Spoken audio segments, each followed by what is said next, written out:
Hello everyone, welcome back to my new blog. তো আজকে হচ্ছে আমাদের 13 তারিখ। তো গত 3 থেকে 4 দিন যাবতীয় শুনছিলাম যে আজকে হচ্ছে আমাদের অনার্সের রেজাল্ট দিবে। তো আপনারা জানেন হয়তো যে আমার অনার্স ফোর্থ ইয়ারের পরীক্ষা শেষ হয়েছে প্রায় আজকে 3 মাস হয়ে গেছে, আর এখনও রেজাল্ট দেয় নাই। তো আশা করছি আজকে রেজাল্ট দিবে, কারণ হচ্ছে বিভিন্ন মাধ্যম থেকে, ফেসবুক থেকে, বিভিন্ন মাধ্যম থেকে জানতে পারলাম যে আজকে রেজাল্ট দেওয়ার পসিবিলিটিস আছে। গত 3 থেকে 4 দিন যাবতীয় শুনছিলাম দিবে দিবে, তবে শুনলাম 13 তারিখের মধ্যেই দিবে। তো আজকে 13 তারিখ, আশা করছি আজকে দিয়ে দিবে। একটু একটু টেনশনে তো আছি, কারণ হচ্ছে যদিও আমি চাকরি বাকরি করছি, কিন্তু আসলে টেনশন আছে। আমার খুব একটা স্বপ্ন ছিল যে আমি আসলে বিভিন্ন জায়গায় ট্রাই করব, বিভিন্ন চাকরিতে ট্রাই করব। যদি আমার ব্রেন যে খুব বেশি ভালো সেরকম না বিষয়টা। তো চিন্তা করছি যে রেজাল্ট একটু ভালো হলে বিভিন্ন জায়গায় ট্রাই করব।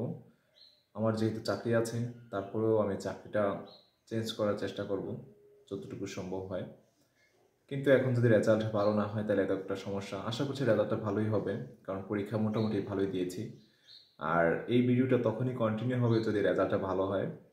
তখনই আপনাদেরকে আবার জানাবো যে রেজাল্টটা কীরকম কী হয়েছে। কারণ হচ্ছে এমনিতে আমার অনেকগুলো সময় নষ্ট হয়ে গেছে, চাকরি করছি আজকে 6 থেকে 7 বছর হয়ে গেছে, কিন্তু এখনও পড়াশোনাটা কমপ্লিট করতে পারলাম না।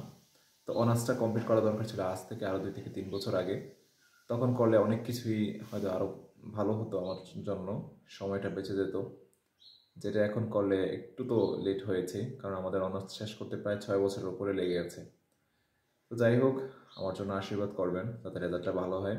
আর রেজাল্ট যদি ভালো হয় তাহলে এই ভিডিওটা কন্টিনিউ করা হবে, আমার রিয়েকশন জানানো হবে রেজাল্ট নিয়ে। আর এখন একটু পড়াশোনা করছিলাম।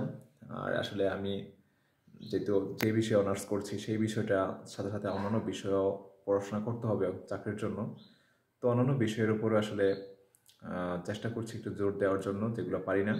আর আসলে অনেক কিছুই পারি না। আমরা আসলে যে সাবজেক্ট নিয়ে অনার্স করেছি সেই সাবজেক্টগুলি এতদিন পড়েছি। আর আমার জীবনে একটা সবচেয়ে বড় ভুল সিদ্ধান্ত ছিল হচ্ছে, আমার দরকার ছিল আজ থেকে 2 থেকে 3 বছর আগে আমার চাকরির প্রিপারেশনগুলো নেওয়া। যদিও এই বিষয়টা আমি জানতাম, এমনকি আমি বইটই কিনেও রেখেছিলাম, কিন্তু আসলে এটা করা হয় নাই।